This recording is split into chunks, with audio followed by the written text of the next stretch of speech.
الذي زوج على الأرش نجير النسوان ومصداق مرج البحرين يلتقيان بينهما برزخ لا يبغيان صاحب الفقار والإمام المختار ومصداق قول النبي المختار لأوتين الرعي غدا رجلا قرار غير فرار الذي سمته أمه حيدر وساق من حوض كوثر مطلوب كل طالب غالب لا كل غالب النجم الساقب حبه فرس على الحاضر والغائب مولانا علي ابن أبي طالب.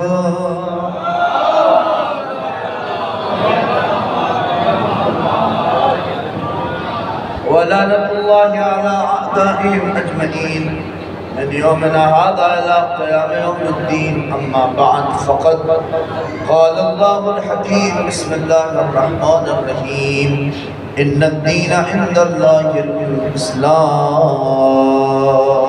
صلوات.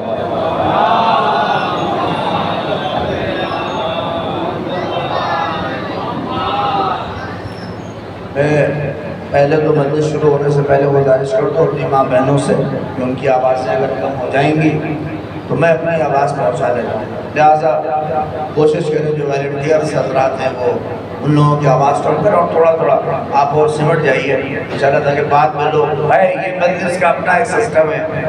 ابھی سجاد صاحب کو سنا ہے کچھ لوگ فریش ہو کے آئیں گے، اس لیے کہ فرش میں جو مومنین آتے ہیں ان کی مثال جو ہے وہ قرآن کے آیتوں کی طرح ہے. فرش میں جو مومنین آتے ہیں ان کی مثال پتہ ہے کس کی طرح؟ قرآن کے آیتوں کی طرح ہے. کیسے؟ جیسے آیتیں ایک ساتھ نہیں آئیں، جیسے آیتیں ایک ساتھ نہیں آئیں ویسے ان کا نزول بھی ایک ساتھ نہیں ہوگا، لہذا آخر تک آیتیں آتی رہیں گی. آپ دل کے سلوات پڑھیے تھوڑا قریب آئیے.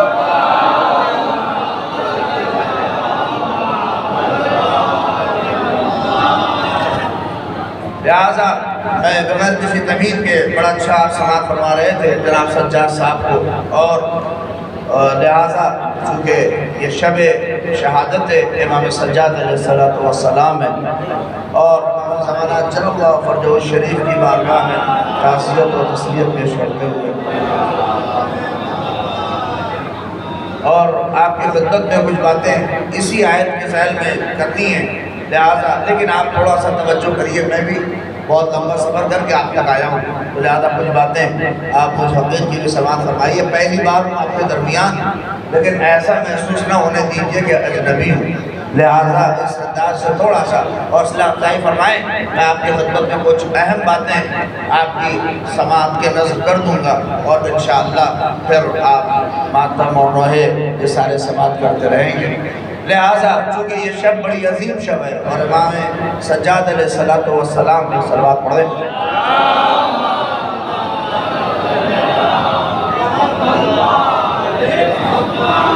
دیکھیں پہلے تو اتنی کوشش کیا کریے کہ فرش پر بیٹھیے، کوئی ادھر ادھر بیٹھنے کا کوئی مطلب نہیں ہے، اس لیے کہ شہزادی کونین سلام اللہ علیہ فرش پہ آتی ہیں، ادھر ادھر نہیں آتی. اور یہ کہیں بھی جائے اللہ اکبر، کسی کے گھر میں ہو، امیر ہو، غریب ہو، فقیر ہو، نادار ہو، ناتوان ہو، مجبور ہو، مسکین ہو، کوئی بھی ہو، خالی بچھا لے آل محمد وہاں آ جاتے ہیں. اور کیونکہ آپ مسلسل شاعری سن رہے تھے لہذا حقیر کے بھی دوسرے سماعت فرما لیں اور میں یہیں سے آپ کو جوڑ رہا ہوں. کسی شاعر نے کیا خوب کہا جو نہیں آئے آ جائیں گے، آپ بالکل بے فکر رہیے. اور لہٰذا کسی شاعر نے کیا خوب کہا ہے کہ سخن والے یہاں اہل سخن سے داد پاتے ہیں. جو کریں کہ سخن والے یہاں اہل سخن سے داد پاتے ہیں، یہاں پر مالکان خود چل کے آتے ہیں، یہاں پر مالکان خود چل کے آتے ہیں. ہمارے جیسے نالائق انہیں مجلس سناتے ہیں، وہ جو ہستیاں آتی ہیں ہمارے جیسے نالائق انہیں مجلس سناتے ہیں. ہماری شکلوں کو جو ماؤں کی شکلوں میں بناتے ہیں، نہیں، اب تک آپ کے ہاتھ اٹھنے چاہیے۔ ہماری شکلوں کو جو ماؤں کی شکموں میں بناتے ہیں، اپنی آواز کے ساتھ، اپنی صداؤں کے ساتھ بتائیے گا کہ آل محمد یہاں پہ ہے، اور جو اب تک نہیں آیا ہے وہ فرش کے اوپر آئے گا۔ یہ آخر کے دو مسئلے ہماری شکلوں کو جو ماؤں کی شکموں میں بناتے ہیں۔ شاعر کہتا ہے ارے یہ ان کی مہربانی ہے کہ وہ تشریف لاتے ہیں، یہ ان کی مہربانی ہے کہ وہ تشریف لاتے ہیں، وگرنہ وہ تو نبیوں کو بھی اپنے گھر بلاتے ہیں۔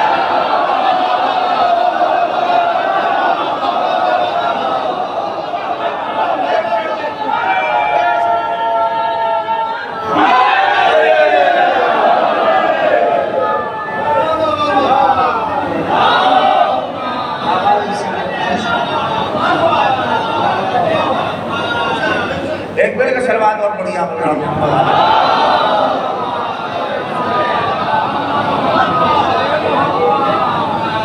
یہ ان کی مہربانی ہے کہ وہ تشریف لاتے ہیں، وگرنہ وہ تو نبیوں کو بھی اپنے گھر بلاتے ہیں۔ اور آپ یقین جانیے یہ فرش اعظم وہ عظیم بارگاہ ہے، یہ آل محمد کا دیا ہوا، اور خاص کر شہزادی ثانیہ زہرا کا دیا ہوا وہ عظیم، آپ توجہ کرو کوئی مسئلہ نہیں، ثانیہ زہرا کا دیا ہوا وہ عظیم تحفہ ہے کہ جسے ہم اور آپ اپنے پاس رکھے ہوئے ہیں۔ آپ یقین جانیے یہ وہ فرش اعظم عظیم نعمت ہے ہمارے لیے کہ ہم اور آپ اس کے اوپر بیٹھے اور امام مظلوم کا تذکرہ کر رہے ہیں، اور یہی فرش اعظم ہے جو ہمیں دین سکھاتا ہے، یہی فرش اعظم ہے جو ہمیں شریعت کو بتاتا ہے، یہی فرش اعظم ہے جو ہمیں حق و باطل کے درمیان فرق کرنا بتاتا ہے، اور یہی فرش اعظم ہے جس نے کم سے کم اتنا تو ہمیں بتایا ہی کہ کون رضی اللہ ہے اور کون لعنت اللہ ہے۔ اس نے اتنا فرق تو اس لیے کہ ہم غیروں کے طرح نہیں ہیں کہ قاتل بھی رضی اللہ ہو، مقتول بھی رضی اللہ ہو، ظالم بھی رضی اللہ ہو، مظلوم بھی رضی اللہ ہو۔ ہاں کچھ فرق ملے نہ ملے، بہت سے لوگ کہتے ہیں فرش اعظم سے کیا ملا، ہمیں کم سے کم اتنا سلیقہ تو مل گیا کہ ہم آج تک یہ کہنا نہیں بھولے کہ حسین زندہ باد، یزید مردہ باد۔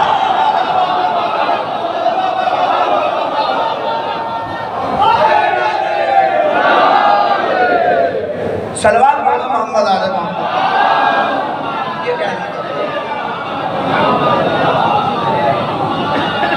لہذا آپ توجہ کریے، کم سے کم اسی لیے قرآن مجید کی وہ عظیم آیت، کیونکہ دیکھیے امام سجاد کا مجھے آنا ہے، آپ تھوڑا سا میرا ساتھ دیجئے تو میں ہم باتیں کروں، وہ نہ ادھر ادھر کی باتیں ایسے آدمی کر سکتا ہے، لہذا میں چاہ رہا ہوں کچھ اہم باتیں آپ کو، اور چونکہ امام سجاد تک مجھے پہنچنا ہے تھوڑا سا سہارا لے کے میں گفتگو کو آگے تک پہنچا دے رہا ہوں۔ قرآن مجید کی عظیم آیت ہے ان الدین عند اللہ الاسلام، بے شک دین خدا کے نزدیک اگر کوئی ہے تو وہ اسلام ہے، یہی ہے۔ اور یہ آپ سمجھتے ہیں باقاعدہ، اور آپ یہ سمجھئے یہ پوری کائنات کا سسٹم اور یہ پورے کائنات کا نظام اور یہ سب کچھ جتنا چل رہا ہے، بھئیہ دیکھو اس کی آواز بڑھاؤ، ایگو کم کرو، ایگو کی ضرورت نہیں ہے بہت زیادہ، آواز بڑھے ایگو نہیں رکھو، ایک صلوات بڑھیے محمد آل محمد۔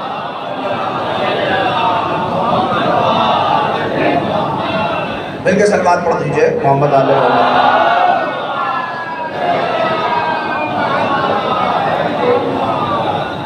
دیکھیے اللہ نے یہ پوری کائنات کا نظام ہستی جو خالق نے اس دنیا کو بنایا ہے، یہ پورا جو ماڈل اور سسٹم بنایا ہے، اس کے پیچھے جو سسٹم رکھا ہے اللہ نے، اس لیے کہ اس خالق نے قبل اس کے ہمیں اس کائنات کو بنائیں اور ہم اور آپ آئیں۔ اللہ نے یہ نہ سمجھئے کہ ہم آخری مخلوق ہیں، نہیں، بلکہ آپ یہ سمجھئے کہ جیسے یہ پوری دنیا کا جو نظام سسٹم اور جب چل رہا ہے، یہ نظام ہستی، یہ آپ بعد کے ہیں، آپ سے پہلے بھی مخلوقیں تھیں، آپ سے پہلے بھی لوگ تھے، اور جا کے ناؤں پر تاریخ اٹھا بھی پڑھیے، کہتے ہیں یہ سب پانی تھا، کچھ نہیں تھا۔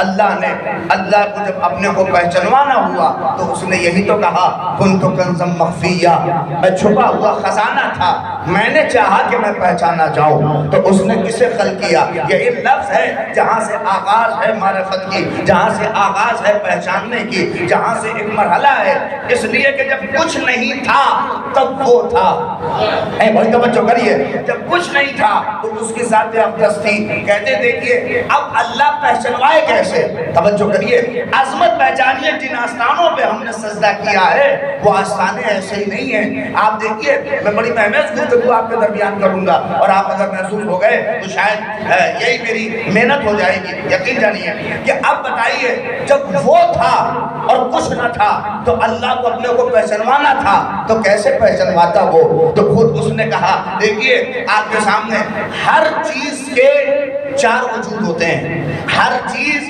چار طرح سے پہچانی جاتی ہے. مثلا آپ دیکھیے یہ مائک ہے، آپ کو لگ رہا ہے کہ خالی یہ سامنے ہے، میں اس کے چار وجود آپ کو دکھا رہا ہوں، یہ چار جگہ ہو جائے گا.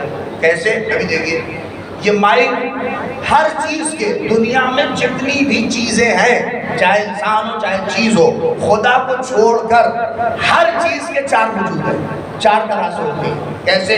ایک اس کا وجود حقیقی ہوتا ہے، ایک اس کا وجود ذہنی ہوتا ہے، ایک اس کا وجود مکتوبی ہوتا ہے، ایک اس کا وجود ملفوظی ہوتا ہے. یعنی کیا مطلب؟ یا تو چیز دیکھی جائے گی، یا تو چیز ذہن میں ہوگی، یا چیز لکھی جائے گی، یا چیز بولی جائے گی. اس سے زیادہ تو نہیں ہے، ہر چیز چار ہے. یہ مائک ہے، آپ دیکھیے یہ مائک دیکھا جا رہا ہے، یہ اس کا وجود خارجی ہے جسے آپ چھو سکتے ہیں، جسے آپ ٹچ کر سکتے ہیں. یہ کیا ہے؟ یہ اس کا وجود خارجی ہے. اب آپ یہاں سے گھر گئے، کسی نے آپ سے پوچھا مولوی صاحب مجلس کس پہ پڑھ رہے تھے؟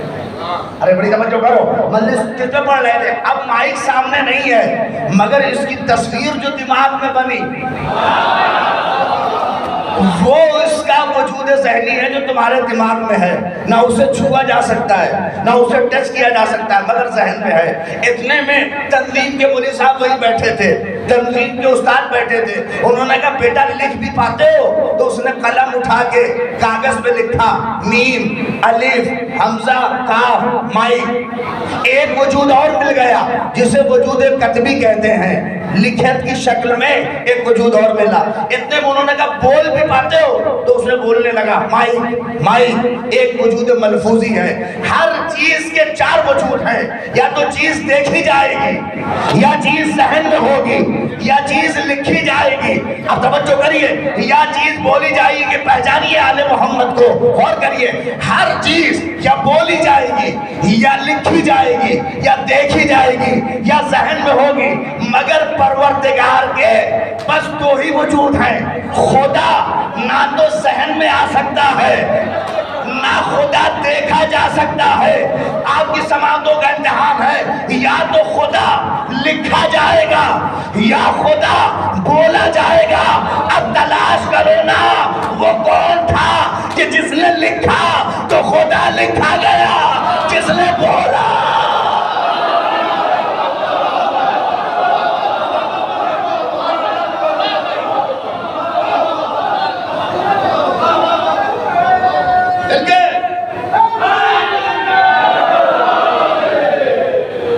سلوات پڑھ دو محمد آل محمد.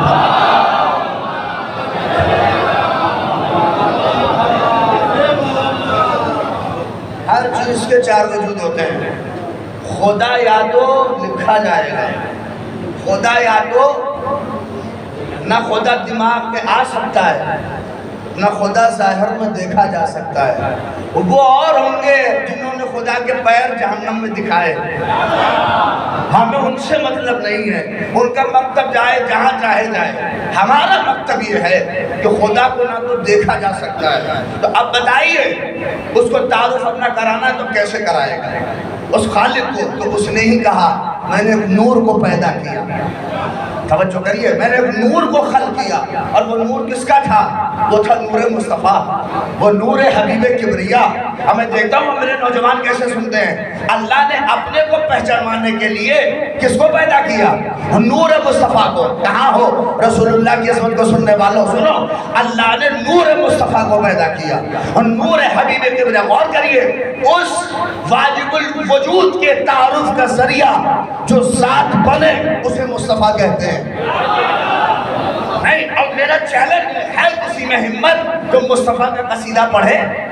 ارے توجہ کریے، ہے کسی میں ہمت؟ اما جو خدا کی معرفت کا ذریعہ ہو ہے نہیں۔ ہم اور آپ سوچتے ہیں کہ تھوڑے سے مشاعرے کر کے، میلاد النبی کر کے، قصیدہ پڑھ کے ہم سوچتے ہیں پیغمبر کی حقیقت بیان کر دے۔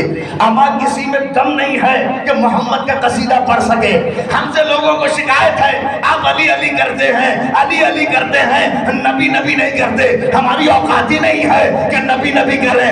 کیا ہم نبی نبی نہیں، ہم علی علی کرتے ہیں تاکہ پہچانو کہ جب شاگرد کا یہ حال ہے تو استاد کا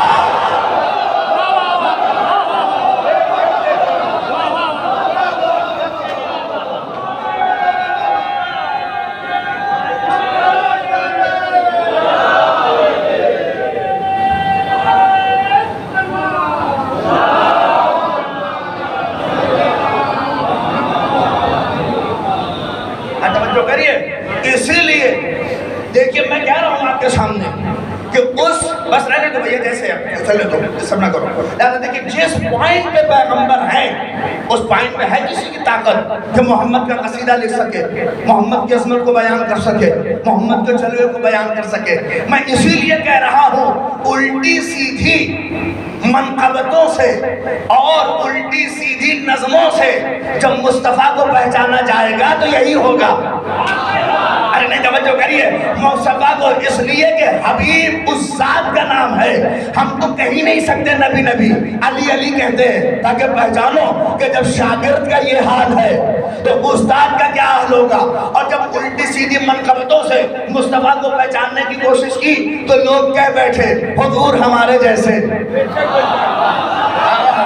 بڑی توجہ کرو، میں دلیل دے رہا ہوں۔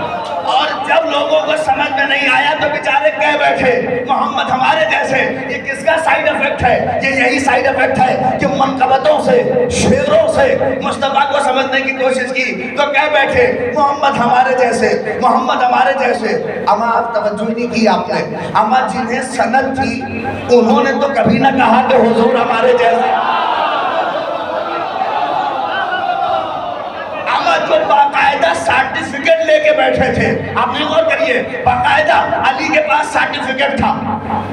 آپ دیکھیے کیا جب امیر المومنین کعبے میں پیدا ہوئے تو کیا ہوا؟ سند ہے دیکھیے، کعبے میں جب پیدا ہوئے مولا کائنات تو کیا ہوا؟ علی نے توریت سنائی، انجیل سنائی، زبور سنائی اور کیا قرآن بھی سنایا۔ تو پیغمبر نے سند کیا دی؟ علی توریت تو صاحب توریت سے بڑھیا سنا دی تم نے، انجیل صاحب انجیل سے بڑھیا سنا دی، زبور صاحب زبور سے بڑھیا سنا دی۔ مگر جیسے ہی قرآن کی بات آئی تو کیا کہا؟ قرآن ویسے پڑھا جیسے میں۔ ارے بڑی توجہ کرو، قرآن ویسے پڑھا جیسے میں، قرآن ویسے پڑھا جیسے میں۔ نہیں غور کیا، اما جسے حق تھا، جسے حق تھا کہ وہ کہتا محمد ہمارے جیسے، محمد ہمارے جیسے، محمد ہمارے جیسے، اس نے تو کبھی نہ کہا۔ اور چرواہے کی اولادیں کہہ رہی ہے محمد ہمارے جیسے۔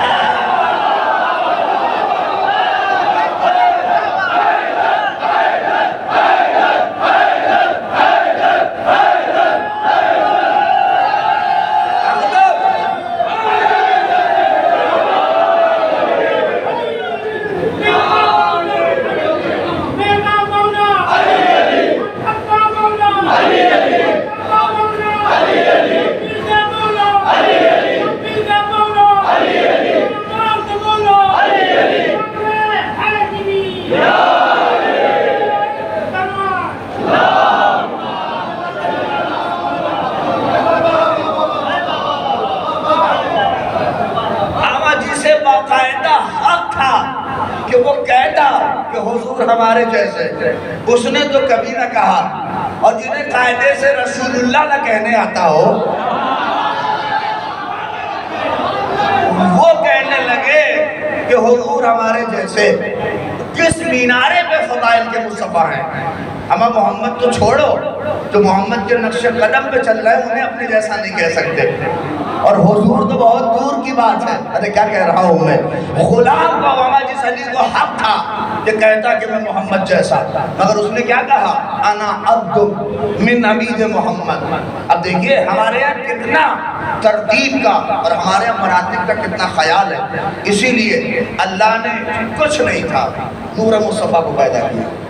پیغمبر آئے، اس نور کے وہ 5 میں 12 میں بعد میں تقسیم ہوا. پہلے اکیلا وہ نور تھا، اور جب پوچھا گیا کہ کون ہے، کیا ہے یہ نور کیا ہے، تو اللہ نے کیسے تعارف کیا؟ انا محمود ھذا محمد، انا اعلی ھذا علی، انا فاطر ھذا فاطمہ، انا محسن ھذا حسن، انا قدیم الاحسان ھذا حسین. نہیں غور کیا آپ نے شاید؟ اللہ نے کسی کو آپ اردو میں کر لیجئے، میں محمود ہوں یہ محمد ہے، میں اعلیٰ ہوں یہ علی ہے، میں فاطر ہوں یہ فاطمہ ہے، میں محسن. دیکھیں میرا مقصد امام سجاد ہے، اگر آپ کے ذہن میں ہوگا تبھی گفتگو میری سنیے گا. اس منظر تک دیکھیں، اور اتنی تیزی کے ساتھ میں اس 1400 برس اور اس 1000 برس کے سفر کو امام سجاد تک لاؤں گا کہ آپ بھی محسوس کریں کہ کیا گفتگو کس منزل تک پہنچ گئی ہے. اب دیکھیے کہ پورا سلسلہ جو چل رہا ہے، اللہ میں محمود، یہی تو ہے اللہ نے، میں محمود ہوں یہ محمد ہے، میں اعلیٰ ہوں اے علی ہے، میں فاطر ہوں یہ فاطمہ ہے، میں محسن ہوں یہ حسن ہے، میں قدیم الاحسان ہوں یہ حسین ہے. نہیں آپ نے غور نہیں کیا. اللہ نے دیکھیے جب عرش کے اوپر پوچھا گیا کہ یہ کون ہے، تو اللہ نے اپنی میں کو سنٹر میں رکھا.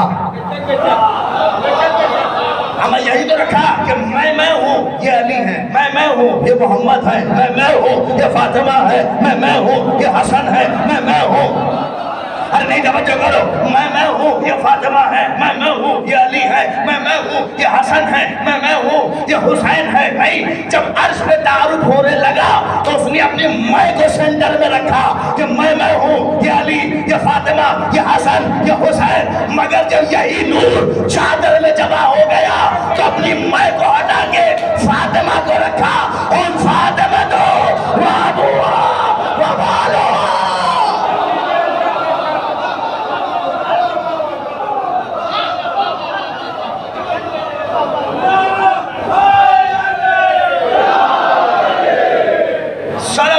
محمد آل محمد.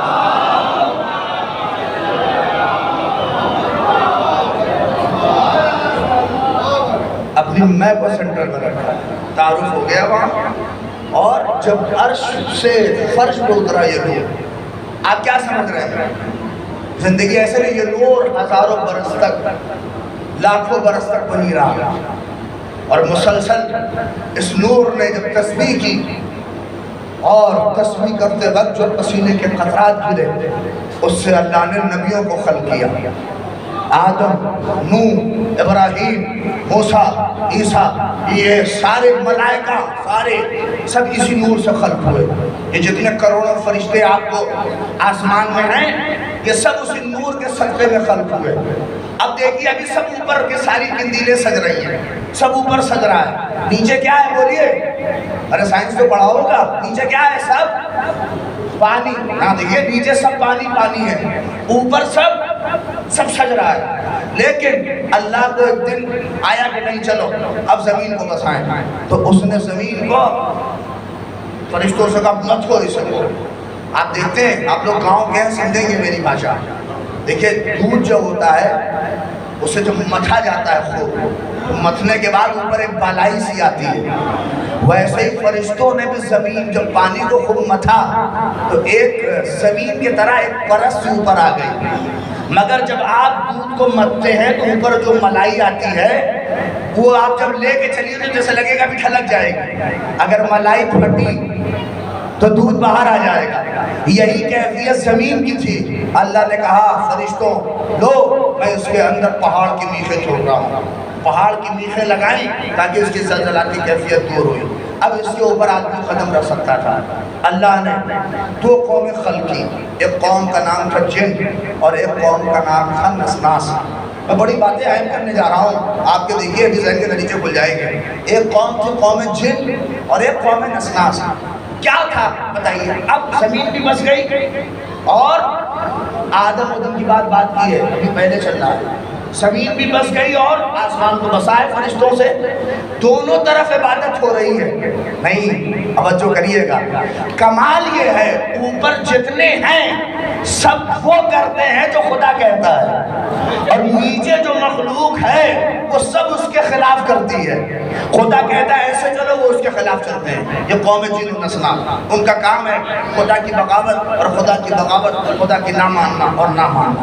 فرشتے اکثر کہنے لگے پروردگار یہ دیکھ ہم تیرے کتنے اچھے ہیں، یہ نیچے دیکھ کیا چل رہا ہے، تو کہتا کچھ ہے، مگر یہ نیچے والے کھاتے تو اس کا تھے مگر گاتے اس کا نہیں تھے۔ یعنی ہم جب ہوا تو فرشتوں نے کہا پروردگار یہ کیا چل رہا ہے؟ اللہ کو ایک دن غضب آیا، اس نے زمین کے تختے کو پلٹ دیا، سب چلے گئے۔ نہیں، سب نہیں گئے، ایک بچا تھا۔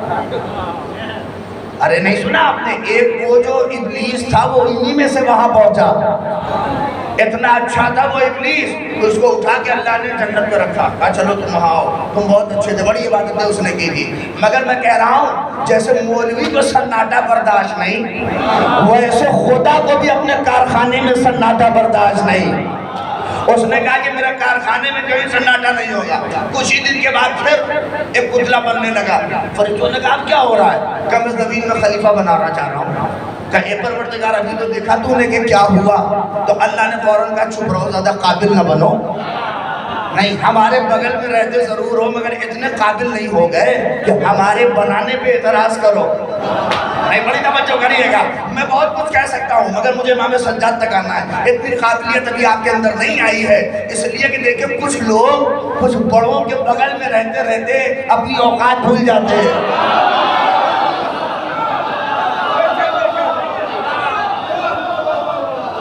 اللہ نے اسی وقت کہہ دیا انی عالم ما لا تعلمون، آپ ہم سے زیادہ قابل نہیں ہیں، آپ اتنے بھی قابل نہیں، چپ رہی ہے، ہمیں پتہ ہے کہ کیا ہونا ہے۔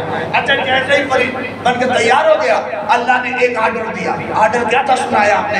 میں الگ نتیجہ لے رہا ہوں، آپ دنیا کے جو سوالات ہیں میرے نوجوانوں کے ذہنوں کو جو جھنجھوڑ رہے ہیں میں اس کے جوابات دے رہا ہوں۔ جا کے دیکھیں میں قرآن کی آیتیں پڑھ رہا ہوں۔ اللہ نے کہا کہ جیسے ہی میں اپنی روح اس کے اندر ڈالوں سب کے سب سجدے میں چلے جانا، میں اپنی روح۔ تو اب کیا ہوا؟ جیسے روح ڈلی سب سجدے میں گئے۔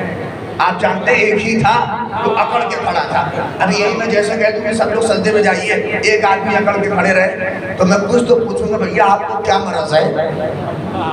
آپ تو سجدے سے کیا الجھ رہی ہے؟ نہیں پوچھا گا۔ اب دیکھ رہا ہے پروردگار کی یہ کروڑوں فرشتے سجدے میں، ایک ہے جو اکڑ کے کھڑا ہے۔ اللہ نے اسے پوچھا سجدہ کیوں نہیں کیا تم نے؟ کیا بات ہے؟ تو دیکھیے اس نے یہ نہیں بتایا کہ کیوں نہیں، فوراً وجہ دے دی کہ کیا؟ اب دیکھیے میں آگ سے بناؤں یہ مٹی سے بنے ہیں، میں آگ سے بناؤں، نہیں غور کیا آپ نے؟ میں آگ سے بناؤں یہ مٹی سے بنے ہیں۔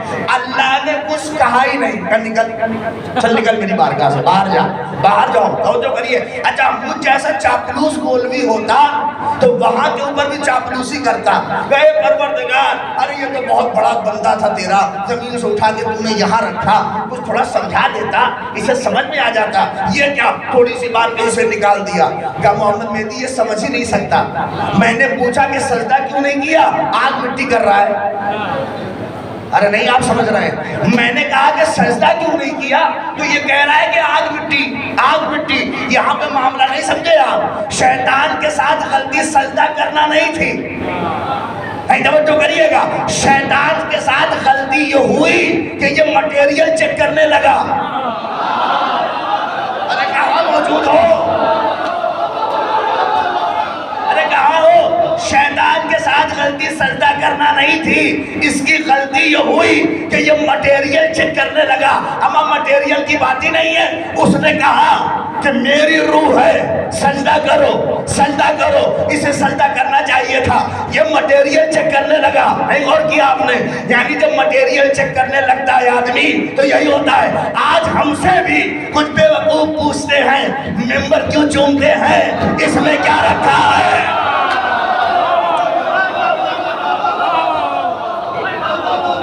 ممبر کیوں چونتے ہیں؟ یہ تو لکڑی کا ہے۔ ارے کمبخت ہمیں بھی پتا ہے لکڑی کا ہے مگر اس کی نسبت رسول کی طرف ہے۔ علم کیوں چونتے ہیں؟ یہ تو کپڑے کا ہے ہمیں بھی پتا ہے، اس کی نسبت عباس کی طرف ہے. یعنی کیا مطلب؟ جو مٹیریل چیک کرتا ہے وہ ابلیس کی علامت ہوتا ہے.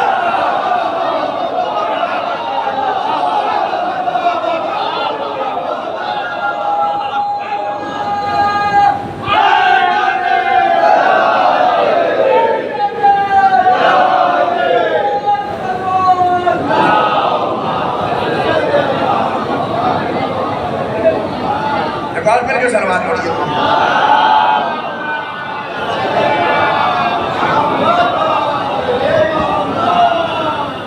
مٹیریل چیک کرتے ہیں.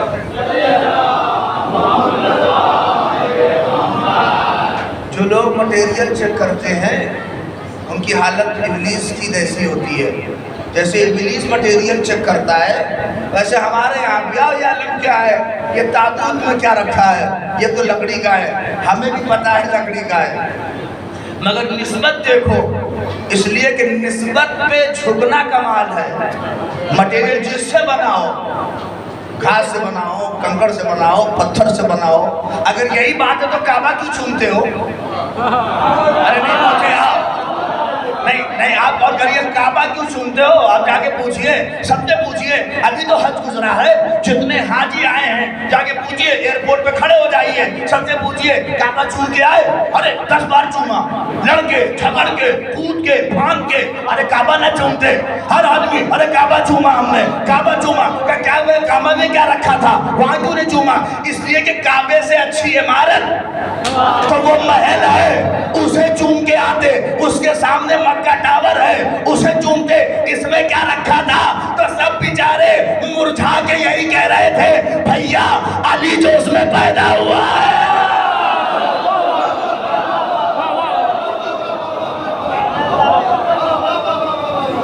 صلوات پڑھ دو محمد آل محمد.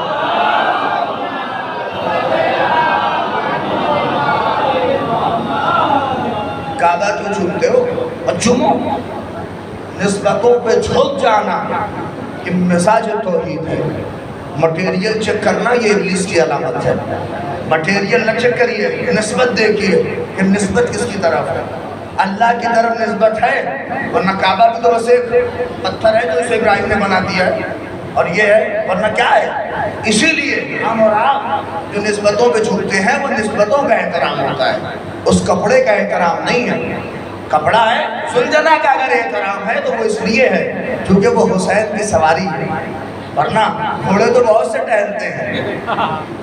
اور پھر یہ بھی سمجھ لیجئے جب سلجنا بن جائے تو پھر گھوڑا نہیں ہے، گھوڑا آپ ہیں. صلوات پڑھیے محمد آل محمد پر.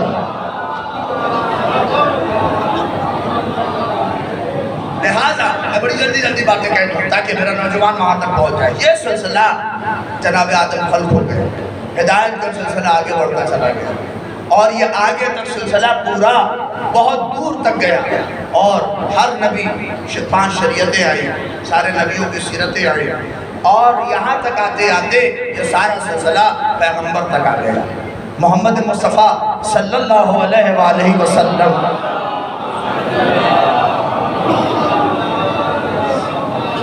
ہمارے حضور تک آ گیا، ہمارے حضور کے پاس آ گیا یہ مرحلہ. بھئیہ دیکھیے مجلس سننا ہے تو پورے جذبے کے ساتھ سنیے، ورنہ میں بھی 2-4 الفاظ رٹے پٹے ادھر ادھر کے سنا کے رٹا سکتا ہوں، مگر میں اس مزاج کا نہ خطیب ہوں نہ اس مزاج کی میں تقریریں کرتا ہوں. لہذا بات ایسی ہو تو کم سے کم اگر میں 1 گھنٹہ دے رہا ہوں، اتنی دور سے آ رہا ہوں، تو آپ کو 2 باتیں آپ کے ذہنوں میں آنی چاہیے تاکہ دین کے کچھ حقائق آپ تک پہنچے. اس لیے میں یہ نہیں چاہتا ہوں کہ بہت آپ شور ہنگامہ اور ہمارے اس میں آپ نعرے لگائیں گے. نہیں، نعرے تو آپ لگائیں گے کیونکہ علی کا نام ہی ایسا ہے، اس پہ نعرہ نہ لگے گا تو کیا ہوگا. لیکن حقائق کچھ آپ کے ذہنوں تک پہنچیے اور یہ سمجھیے یہ پوری کربلا جو ہم تک پہنچی ہے. آج بہت سے لوگ اس کے خلاف جو پروپیگنڈا کر رہے ہیں اس کو اگر آپ سمجھیے کہ یہ پورے سلسلے کو کیسے یہاں تک پہنچا. اگر کربلا صرف ہو جاتا تو یہ سب کچھ کربلا کے صحرا میں دفن ہو جاتا. اگر زینب و سجاد شام کو فتح نہ کرتے. نہیں، آپ غور کریے، آج اتنا سب کلیئر ہونے کے باوجود میرے بزرگ میری تائید کریں گے، اور میں نوجوانوں میں آپ کے ذہنوں کے لیے کہہ رہا ہوں، آج اتنا سب میڈیا، الیکٹرانک میڈیا، اتنا سب ہونے کے باوجود بھی آج یزید کی حمایت میں آوازیں ہیں کہ نہیں ہیں؟ یزید کو رضی اللہ کہیے، یزید کو اچھا کہیے، وہ برا نہیں تھا، اس نے کچھ نہیں کیا، اس نے کچھ نہیں کیا، مگر آپ کیا سمجھ رہے ہیں؟ یقین جانیے یہ وہ جو چاہے کہیں، مگر آج ہماری قوم میں اتنا جذبہ اس فرش ازاں نے تو دیا ہے کہ بچہ اگر قوم کا ہے تو کتنا بڑا بھی ہو بڑے فخر سے کہتا ہے حسین زندہ باد، یزید مردہ باد، حسین زندہ باد، یزید مردہ باد، حسین زندہ باد۔ نہیں، میں ذمہ داری کے ساتھ کہہ رہا ہوں، اما یزید کو جتنا ہلکا آپ سمجھ رہے ہیں لفظوں، یزید جو آج ہمارے یہاں فٹ بال بنا ہوا ادھر ادھر پھر رہا ہے، یزید جو آج اتنا بونا ہے، یہ اتنا بونا تھا نہیں، اسے بونا سجاد نے بنایا۔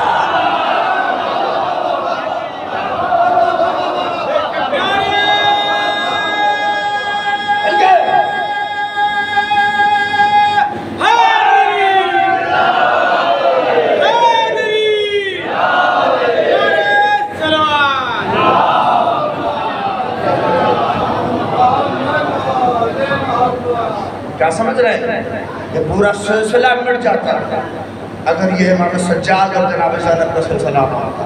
یہ ایام بہت عظیم ہے، یہ پوری تاریخ ہے جو آدم سے لے کے خاتم تک اور خاتم سے لے کے یہاں تک آ رہی ہے۔ اچھا، یہ ساری شریعتیں آئیں، مگر آج کس کی شریعت بچی ہے؟ بولیے، کس کی شریعت باقی ہے؟ محمد مصطفیٰ، بولیے صلی اللہ علیہ وآلہ وسلم۔ صلوات پڑھیے پیغمبر پر۔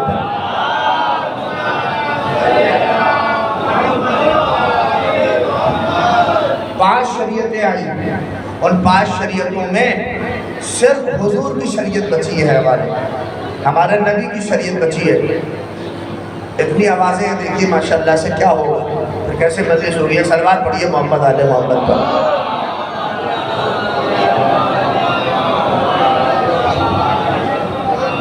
ایک مل کے صلوات اور پڑھ دیجئے، تھوڑا قریب آ جائیے، تھوڑا قریب آئیے۔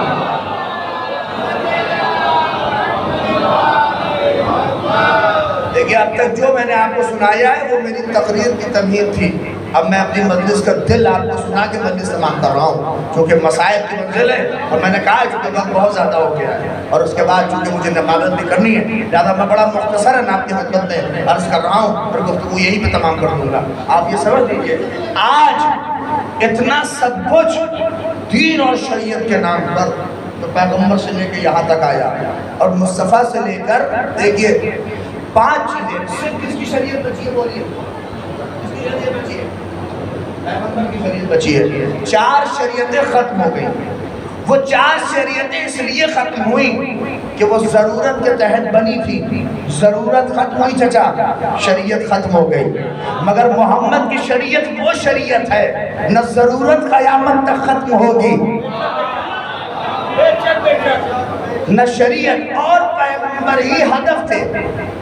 پیغمبر کے لیے 1,23,999 جو نبی آئے وہ سب تمہید تھے، کس کے لیے؟ وہ ہمارے حضور کے لیے تمہید تھے۔ جیسے مجلس پڑھتا ہے آدمی پہلے تمہید بنا کے پھر آخر میں نقطہ مارتا ہے، ویسے ہی یہ سب بھی تمہید تھے حضور ہمارے، مگر جیسے مولوی کبھی کبھار تمہید نہ کہہ کے ڈائریکٹ مجلس میں نقطہ مارتا ہے، ہم اللہ سے کہے پروردگار تمہید بھیجنے کی ضرورت کیا تھی؟ ڈائریکٹ مصطفیٰ کو بھیج دیتا جب ڈائریکٹ یہی سب کچھ تھے، تو اتنے نبیوں کو کٹوانے کی ضرورت کیا تھی؟ اتنوں کو چروانے کی ضرورت کیا تھی؟ نہیں، غور کریے، آپ نہیں سمجھ رہے ہیں، شاید آواز قدرت آئے، جب کوئی بڑا کہیں آتا ہے تو کچھ دن پہلے ہی ٹیمیں حرکت میں آتی ہیں۔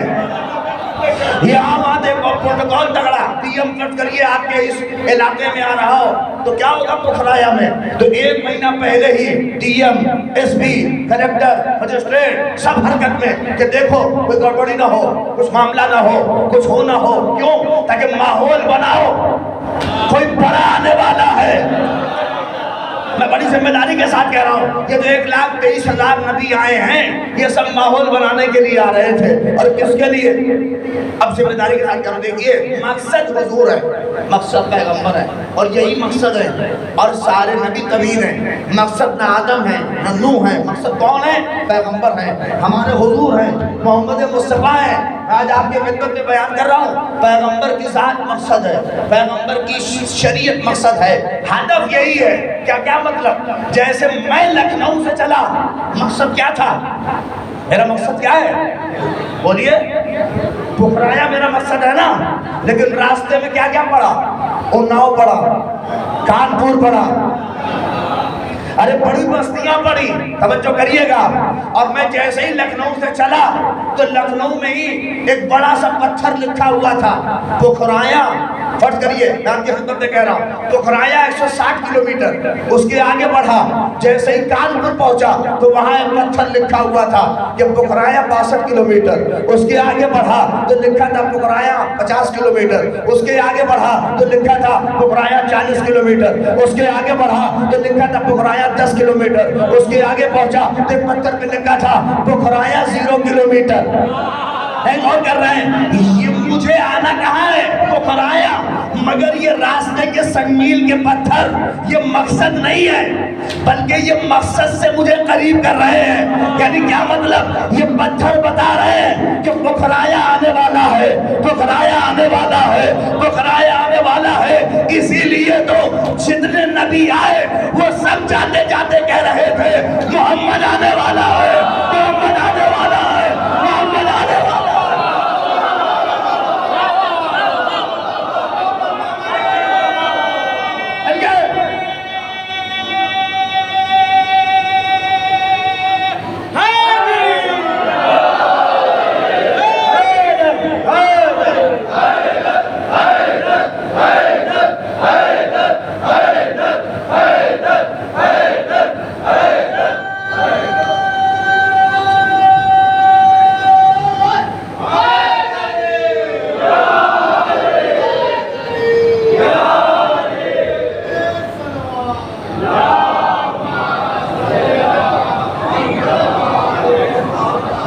مقصد کس کی شریعت ہے؟ ہمارے حضور کی شریعت ہے۔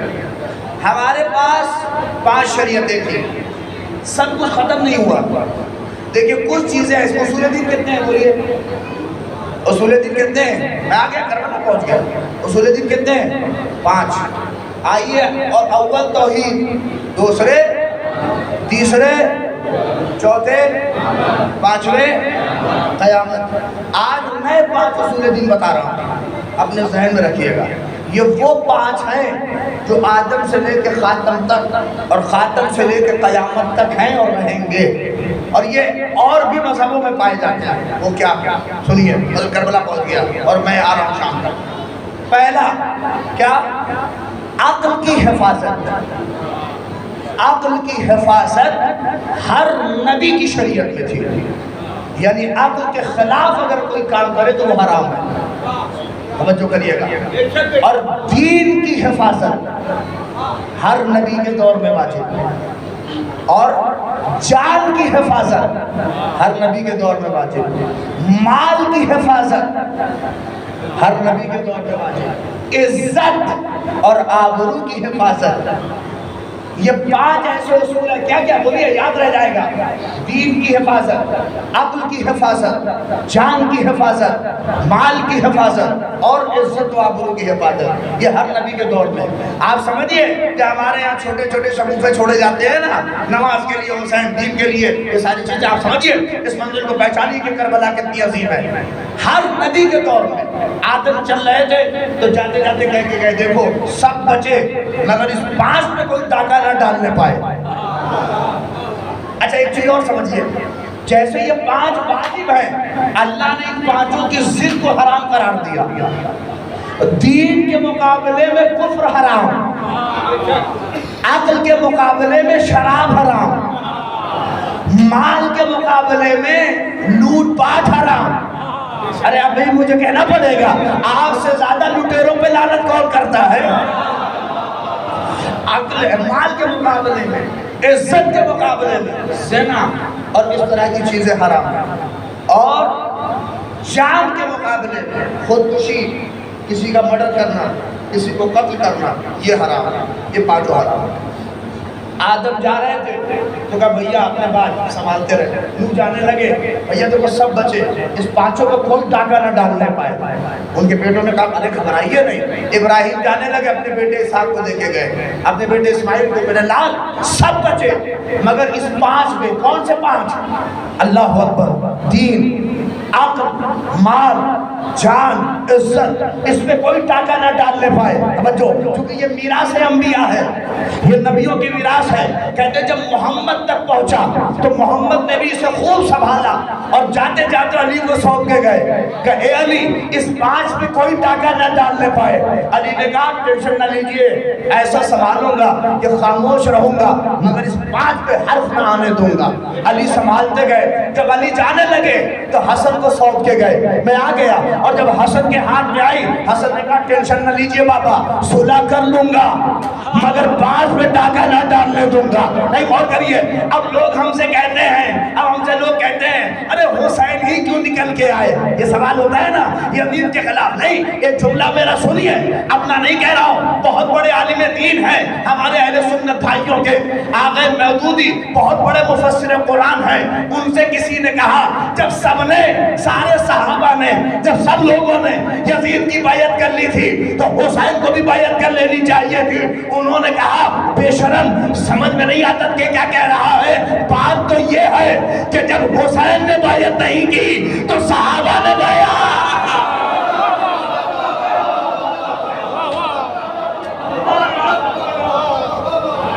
میں تمام کر رہا ہوں مجلس سے، اب یقین کریے پورے جلدے کے ساتھ سنیے، مجلس تمام ہے۔ کیسے کر لی لوگوں نے؟ پانچ پہ ٹاکہ نہ پڑے۔ اب حسین کے پاس جب آیا تو اب غور کریے حسین کیوں نکلے؟ کہتے ہیں سن 61 ہجری میں ایک ایسا خبیث پیدا ہوا کہ جس نے ان پانچوں پہ ٹاکہ ڈالا۔ نہیں ٹاکہ ڈالا، دیکھیے ممبر پہ بیٹھ کر قرآن کا انکار کر کے دین کا انکار کیا، شراب پی کر عقل کا انکار کیا، اپنی خالہ زاد ماں بہنوں کے ساتھ زنا کر کے عزت کو پامال کیا، آل محمد کے مال کو لوٹ کے اس نے مال کے تقدس کو پامال کیا، آل محمد کو قتل کر کے جان کے تقدس کو پامال کیا۔ اب لوگ کہتے ہیں حسینی کیوں نکل کے آئے؟ ارے بے شرم، جو آدم کا وارث تھا سامنے آیا، جو نوح کا وارث تھا سامنے آیا، جو ابراہیم کا وارث تھا سامنے آیا، جو موسیٰ کا وارث تھا سامنے آیا۔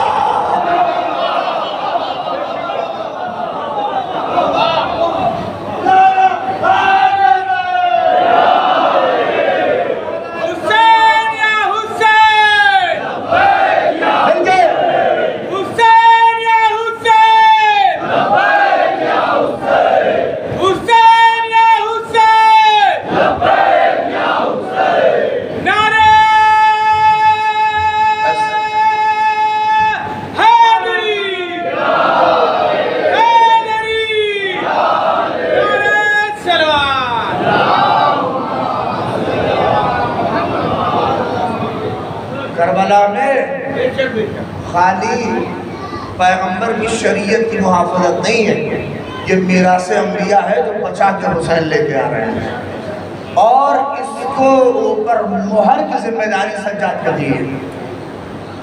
اس لیے کہ دیکھیے ایک مرتبہ ہوتا ہے قانون کا پاس ہونا، ایک مرتبہ ہوتا ہے قانون کا اعلان کرنا، کہ آپ اس کو کیسے پرموٹ کرتے ہیں۔ دیکھیں جب NRC کا قانون آیا تھا تو کتنے ہمارے کسی گورنمنٹ کے لوگ جا جا کے گھروں میں بتاتے ہیں کہ اس کے فوائد یہ ہیں، اس کا فائدہ یہ ہوا، اس کا فائدہ ہوا۔ نہیں سوچ رہے ہیں آپ سوچتے ہوں گے کیوں امام حسین نے زینب و سجاد کو شام بھیجا؟ حسین نے کہا مہر تو کربلا میں ہم لگائیں گے مگر اس کی تشہیر کون کرے گا؟ یہ ذمہ داری زینب و سجاد کے حوالے کی کہ جا کے بتانا کہ دین بچ گیا، جا کے بتانا کہ عقل کا تقدس بچ گیا، جا کے بتانا کہ مال بچ گیا۔ اس لیے اگر کربلا نہ ہوتی تو لوگ نہ دین سمجھتے۔ امام سجاد اسی لیے جب پہنچے ہیں یزید کے دربار میں یہی تو اعلان کیا، یہی کہا صاف طور کے اوپر کہا. کیا سمجھتا ہے کہ ہمیں قتل کر کے تو نے ہمارے باپ کو قتل کر کے تو سمجھتا ہے کہ تو جیت گیا؟ مگر یہ سمجھ کہ اللہ ظالموں کو مہلت دیتا ہے. میں اس لیے اشاروں میں کہہ رہا ہوں کہ لوگوں کو سمجھنا چاہیے حکومت ملی ہے تو اترائیں نہیں، جب چاہے گا کھینچ لے گا. ارے بڑی توجہ کریے. لہٰذا امام سجاد کے عمر کو دلانا ہوتا، میرے پاس وقت نہیں ہے، میں مسائل کی منزل پہ آ رہا ہوں نہیں ہے، مگر ایک فقرہ جاتے جاتے امام سجاد کا سن لیجئے. یہ ساری ذمہ داری امام حسین کی اور سب کچھ بچانا بیکار ہو جاتا اگر سجاد کا خطبہ دربار یزید میں نہ ہوتا. اور سجاد نے خطبہ دے کر سب پہ مہر لگا. کہتے کہ شروع ہوئے اور بیان کرنا کہ میں منہ کا بیٹا ہوں، میں مکے کا بیٹا ہوں، میں اس کا بیٹا ہوں، میں اس کا بیٹا ہوں. اور جب فضائل بیان کرنے شروع کیے امام سجاد نے تو کہتے یزید کو جیسے کچھ سمجھ میں نہیں آیا. دیکھیں سب کو لگ یہ رہا تھا کہ دین مٹ گیا، شریعت مٹ گئی، محمد کا سب کچھ ختم ہو گیا، پوری ذمہ داری کے ساتھ تمام ہو گئی. سب سوچ رہے تھے کہ سب مٹا دیا یزید نے، سب مٹ گیا. لیکن امام سجاد کو نکالنا تھا اور اسی کے دربار میں اب جیسے ہی خطبہ دیا تو خطبے کا اثر یہ تھا کہ ڈر کے مارے اس نے مؤذن سے کہا اذان دے. توجہ کریے گا، مؤذن سے ڈر کے مارے اس نے کہہ دیا اذان دے. یہ سوچ رہا تھا کہ اذان دے کہیں گے یہ چپ ہو جائیں گے، یہ چپ تو ہو گئے. مگر جیسے ہی مؤذن نے کہا اشہدو ان محمد رسول اللہ تو فوراً سجاد نے کہا بے شرم یہ بتا یہ تیرا نانا تھا یہ میرا.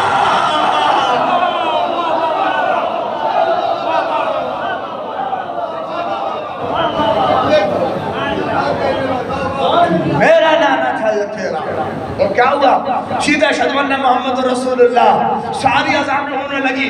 سجاد نے آسمان کی طرف منہ کر کے کہا الحمدللہ الحمدللہ الحمدللہ. بابا محنت کام آ گئی، بابا محنت کام آ گئی. نہیں آپ نے سنا؟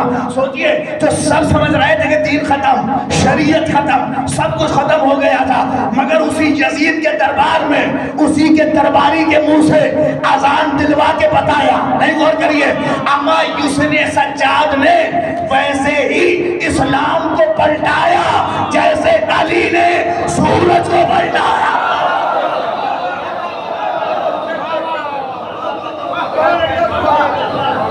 اسی دربار میں سجاد نے ویسے ہی پلٹایا جیسے علی نے سورج کو پلٹایا. کہا دین باقی ہے، شریعت باقی ہے. اور خطبہ دیتے دیتے جیسے ہی نگاہ زینب پہ پڑی ایک مرتبہ رو کے کہا شرم نہیں آتی انہیں بے ردا کیا ہے تم نے. اللہ اکبر. اور روتے جاتے تھے، خطبہ دیتے جاتے تھے. کہتے تھے شامیوں ہم وہ ہیں، ہم اس گھرانے کے ہیں جن گھرانوں کو سورج کو تم نے نہیں دیکھا. اجر کو کرتا خدا کوئی غم نہ دے سوائے غم سید الشہداء کے. بس میرا عزیزوں شب شہادت ہے، تھوڑا سا احتراماً سنجیدہ ہو کر مسائل سننا. یا ایک فقرہ کہہ دوں، آج کوئی آئے نہ آئے وہ حسین غریب ضرور آیا ہو. اس لیے کہ آج اس پہ رونا ہے کہ جو رونے کے لیے تازیانہ کھاتا تھا.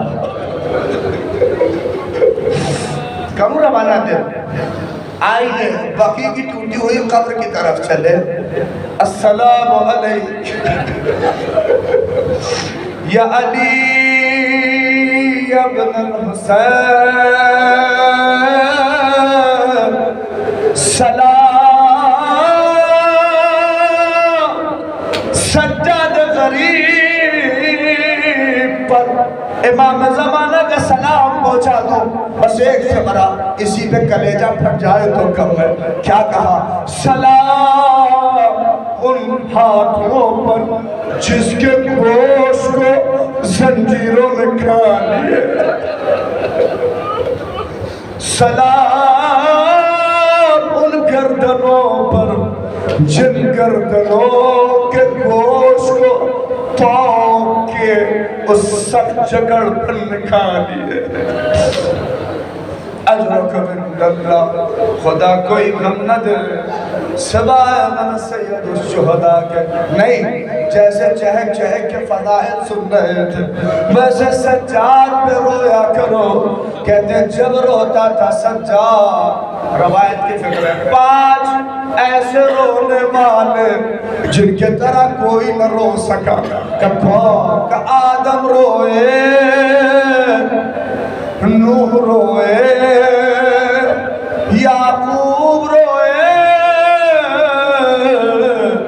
اور زہرا روئی، اور سجاد روئے۔ سجاد سے پوچھنے کا مولا کیوں روتے؟ کہا یعقوب کا ایک بیٹا گیا، میرے 18 بھائی، میری پھپھیاں۔ ارے جزاک اللہ تمہاری آوازوں کو سنا۔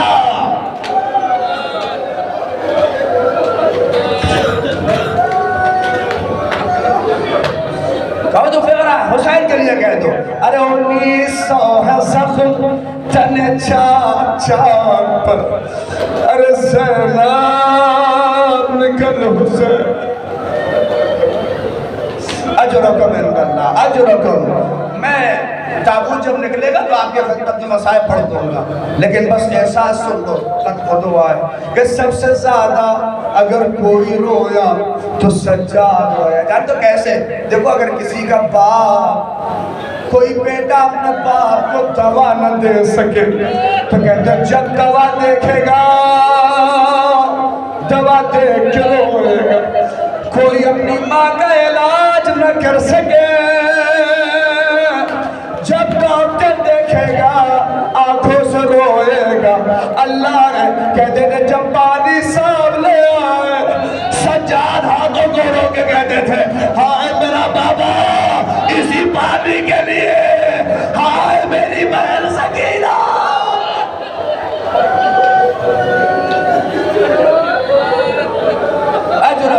اجرکم علی الزہراء۔ بس تمام کر رہا ہوں، خدا تمہاری آوازوں پر رحمت حاصل کرے۔ جب یاد آئے رو لینا، میں نہیں کہتا تڑپ تڑپ کے رونا۔ اللہ اکبر۔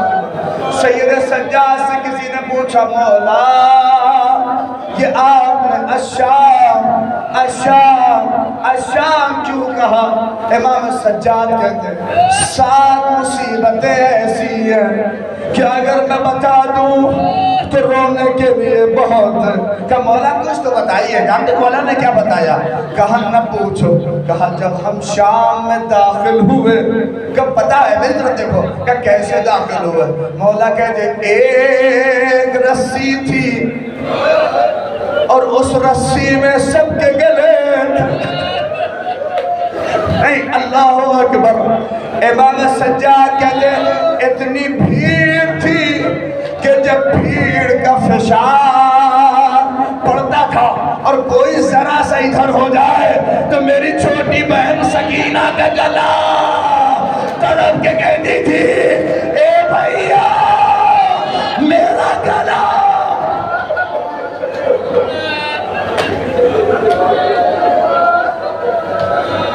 اجرکم علی الزہراء۔ اور سنو گے امام سجاد فرماتے ہیں، امام سجاد کہتے ہیں میری بہن کے سوالوں نے شام میں مجھے مار ڈالا، میری بہن کے، اور وہ سوال نے تو سجاد کو توڑ دیا کہ جب آخری مرحلہ زندان میں سکینہ اللہ نہ کرے اللہ نہ کرے کسی کو ایسی غربت دیکھنی پڑے، سجاد جیسے بھائی نے جیسی غربت دیکھی ہے۔ بڑی بہنیں ہوں گی تمہاری اور چھوٹی بہنوں کے لیے بھائی نثار ہوتے ہیں، باہر دیکھو تڑپ تڑپ کے روگے، اور جب بہنوں کا چہرہ دیکھنا نا، اور آج کی شب اپنی بہنوں کو پیار کر کے بس اتنا کہنا بڑی خوش نصیب ہو کہ تیرا بھائی سلامت ہے، مگر ہائے سجاد کی غربت۔ آخری فقرہ اللہ اکبر۔ سنو روایت کے فقرے ہیں